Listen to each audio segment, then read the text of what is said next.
With just over 600 ships in World of Warships, there's a lot of ships to pick from in this game. And so very often, the best of the best are usually pushed to the front, and they're the ships you see in all of the top, damage replay videos, the crazy games where they get, 8 or 9, 10, sometimes 11 kills, and all that jazz. But there are ships in this game that manage to slink on by, and while they are pretty good and solid ships in and of themselves, they don't really get the attention that they do deserve. And that's what we are doing in today's video, bringing attention to 5 hidden gem ships. So again, a hidden gem ship is a ship that is good, it's great, it's well worth the time or money involved in acquiring said ship. They just, again, don't usually catch the headlines like so many others do. This is a mix of both premium and tech line ships. So again, if it's on this list, I do believe it is worth either the time, the resources, or the money you have to cough up in order to acquire these ships. So with that out of the way, let's go ahead and get right on into it. Starting out with number 5, the Tier 6 Premium American Battleship, the Arizona. Now, the Arizona is a pretty well-known historical ship, of course, but it has been quite some time since she was introduced into the game.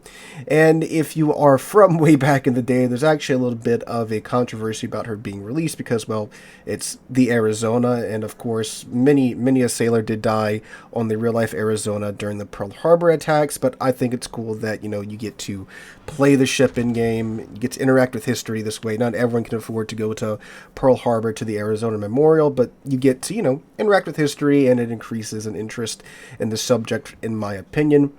And she's a good ship in game, too.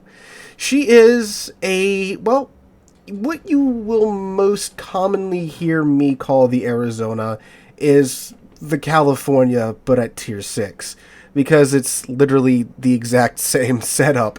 You get 12 14-inch guns, but a tier lower. So you get this firepower of the California, the Tier 7 Premium American Battleship, but a tier lower and more favorable matchmaking where 14-inch guns are just better, right? And, I mean, she is essentially what most American battleships are.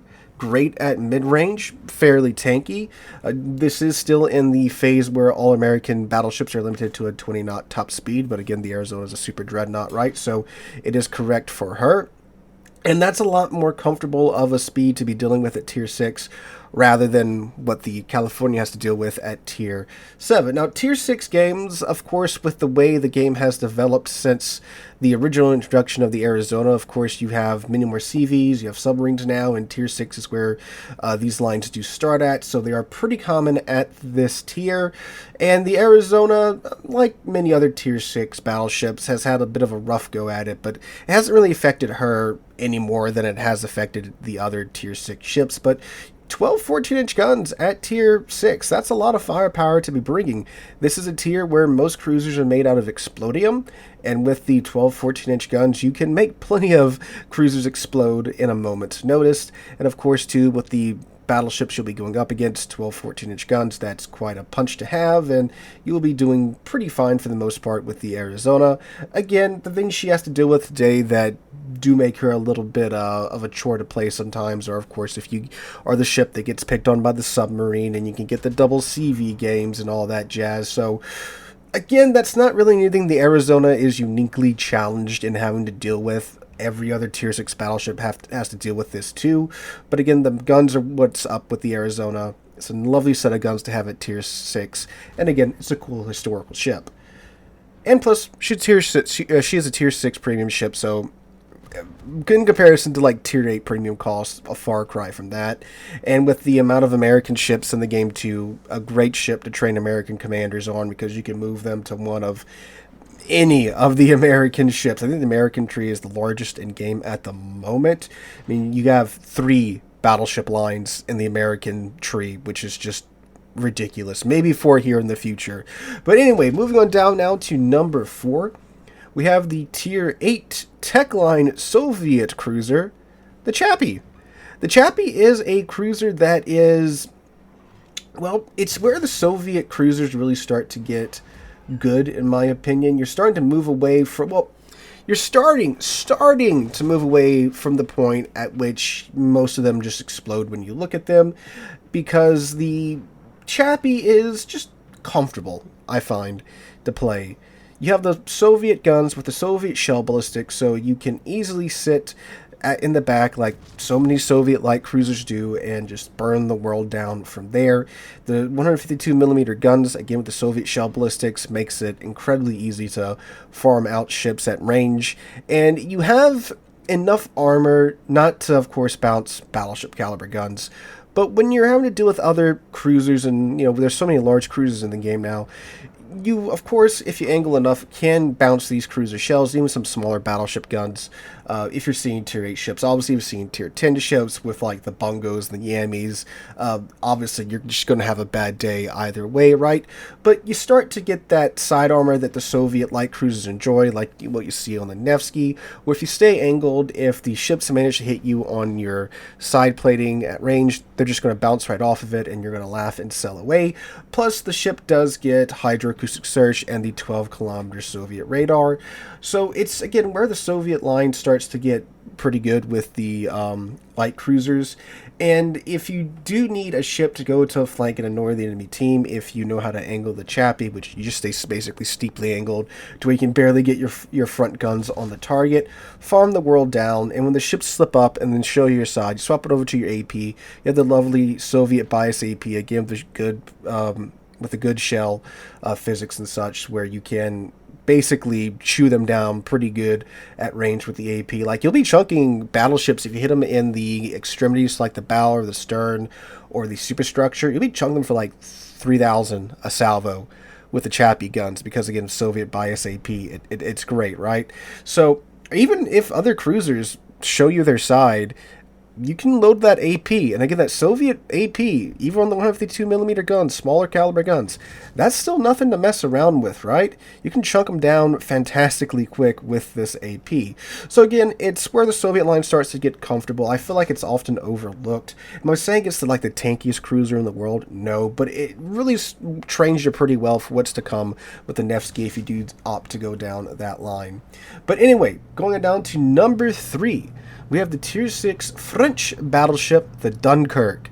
Now, the Dunkerque is a personal favorite ship of mine, and I feel like it just gets overlooked so much because, yes, it is a French battleship, yes, it has the French armor scheme, yes, it is fairly squishy, but man, the guns on the Dunkerque are just something else.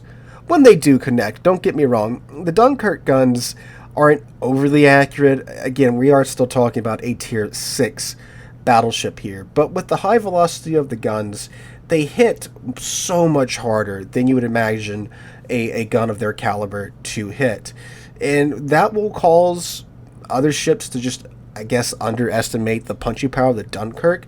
They'll slip up, show you their sides, and you'll just completely remove like 20,000 HP from their HP bar without even citadeling them. And you can, what I've been able to find, with the Dunkerque being at Tier 6, you can punch through a lot of that Dreadnought armor with the high velocity shells that she gets with her AP shells. So, a lot of these Tier 5 and Tier 6 battleships that are, super Dreadnoughts and such, they're used to be able to, basically sell broadside. And their Dreadnought armor is so chunky, they might get chunked, but they won't get citadeled.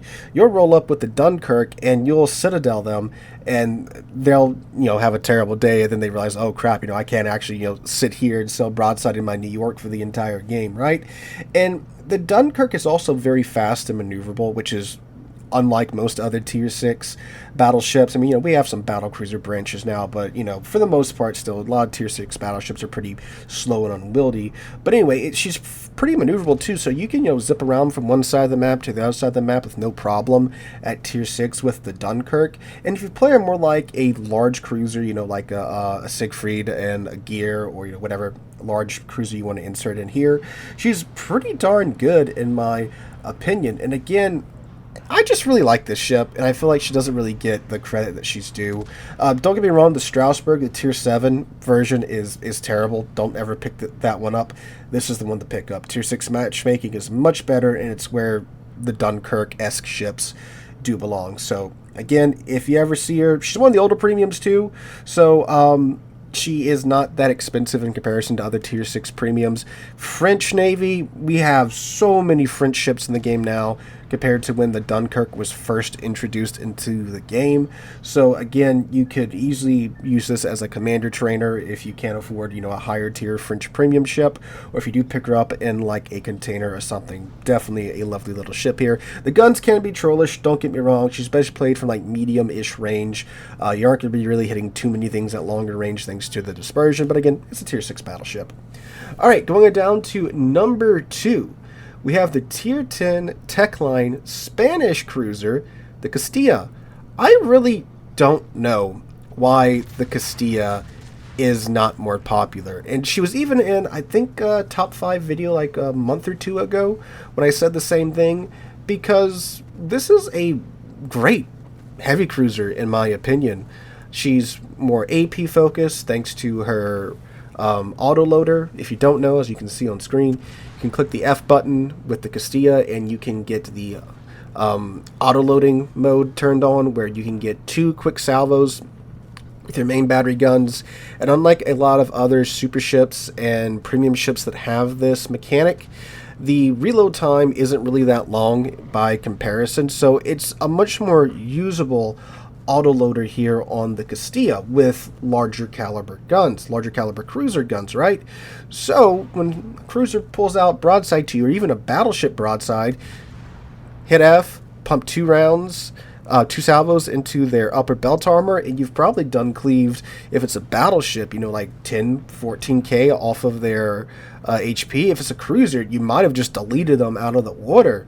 So it's a great mechanic to have, and that's just one aspect of the Castilla. I mean, it's a Napoli hull, right? With, it's been Spanished, right?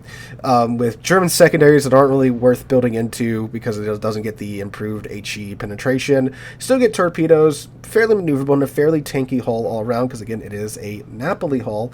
And it's just a really solid cruiser, and I don't know why they're not more popular. I guess because they are more AP focused and more mid-ish range focused. Like, you can still do stuff with the HE. It still has HE, right?